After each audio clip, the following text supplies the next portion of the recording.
I promised you guys I'd put a muffler on this unit, and I did. Ignore the mess. I just make a mess everywhere I go. There's the old muffler.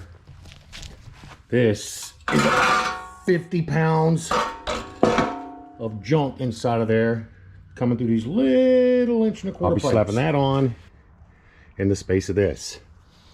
I don't know if you can tell, but it was already off. It's barely hanging on. But I promised someone that I would do an exhaust sound with the existing on and with the new one. We're going to do a dB reading about 2 feet away from the center of the exhaust and see what it shows on the dB sound thingy. So here, I'm going to clamp my doodad here, and we're going to start it up and see what it says.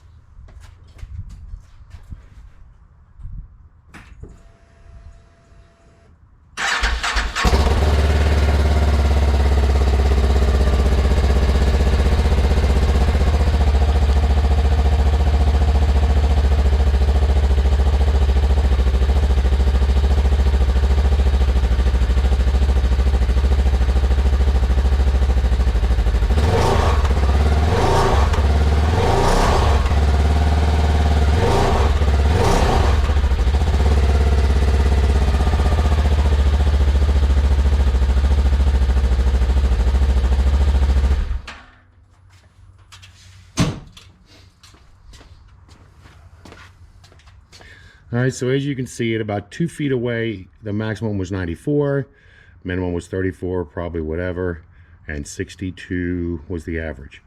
But 94 is our max reading. So let's see what it is after I put the new exhaust on. So as you can see, I got the new muffler mounted. I don't have the heat shield totally mounted yet, but I'll get to that. So I got my flange mounted, and I went ahead and bent my 2-inch piece of pipe here to make the angle that I need to come up to match this, because this is a different height than this, because the stock muffler hung down so much further. So now what I'm going to do is adjust this part bracket. I should show you all this, what I've done with this, and I think I will. So here's the muffler, and what I did is I made these brackets just like on the stock. Made these brackets and welded them into these, welded them up and slid them into these factory mounts. Underneath of here, I'm probably sure you're not going to be able to see it, but I made a strap, this, that goes up, and it has 2 bolts here with slots that I can adjust up and down. I'm sure you can't see that either, but they go up and down, so I can adjust this strap up and down, because as it stands now, it's down to up, down. I want to get it up some. So I'm going to loosen up those 2 bolts because it's slotted, and I'm going to slot this thing up so this bracket will go up to keep my muffler straight. I haven't started yet. I know it's all clamped until I take it to my brother's and we get it all welded up. But the reason I clamp it is because I want to make sure this is the sound I'm looking for, because I have a funny feeling it's going to be aggressive. So what we're going to do is move some of my junk out of the way, because this is the mess I make every time I do anything. Parts slung everywhere. So as you can see, this is a 2.5 inch pipe off the 2-inch collector back here. Comes 2.5 into the muffler itself with 3-inch tips. And we're getting ready to start it up.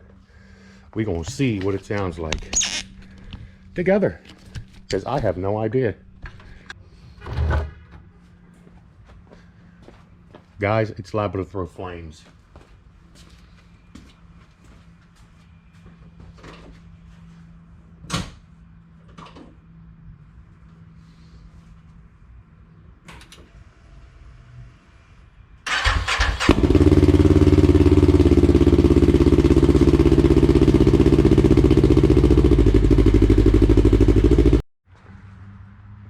right, guys, it's the next day.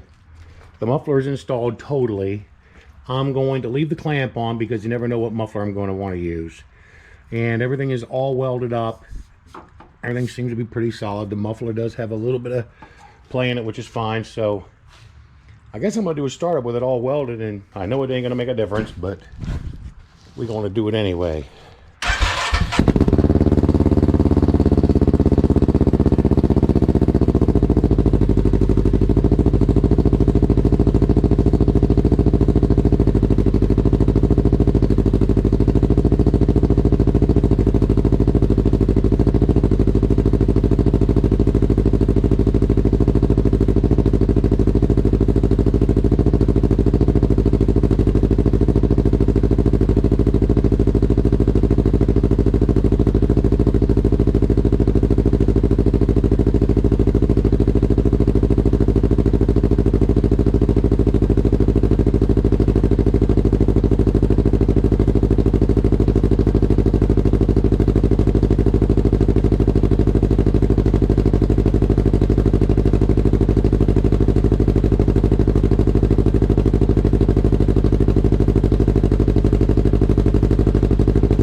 Alright, guys, look like it got up to 91, as you can see here, max.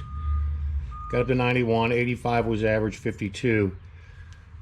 I definitely want to say it definitely seems louder than that, man. I mean, wow. It sounds so good and clear. There's a little hesitation, so makes me wonder if the tune is going to be warranted now, and I'm going to have to let them know that I'm running this type of an exhaust, because it seemed like it was, I don't know, maybe I wasn't paying attention to the RPM. Maybe it was, you know, max RPM at 7,000, whatever, I don't know, on my revs. But I got to say, it looks phenomenal. It looks phenomenal on there. And I don't know that I know I got a mess here, guys, but I don't know if I want to cover this up or make a new bumper here to protect this, because I definitely want that to be seen. It looks so good, so nicely centered on there. The pipes are phenomenal, sticking out over here. I mean, these tailpipes just look so awesome. So guys, I'm not sure how this is going to go. I did leave the clamp on there, like I said, for the muffler, because I may want to change the muffler, or I may design me some sort of a dB killer for this. I'm not sure yet, because it is a little loud. 91 doesn't seem like much, but when I did it yesterday, because I decided to go ahead and get it welded and then install it today, I think it went to 94, 95. But it's not doing that now, so I'm much better off with that. So, guys, that's going to do it for this video. I didn't do in-depth detail on how the process was putting it all together and the clamps and all that. I thought that was just, you know, come on, man. You guys got that part. It's just me putting it in and letting you see what it looks like and sounds like. I mean, honestly, there's not much to it. Really, there isn't. There's not much to do in this, man. You got to buy your flange, your spring flange, and a piece of pipe and reducers, and this clamp will stay on here, though. Like I said, I might spin it backwards so you can't see it, but I'm going to leave that on there because I will want to change that muffler out at some point. But as it stands right now, it's going to stay on. So guys, that'll do it. If you like the video, give me a thumbs up. If you don't like it, give it a thumbs down. Either way, thanks for watching. Peace out. God bless.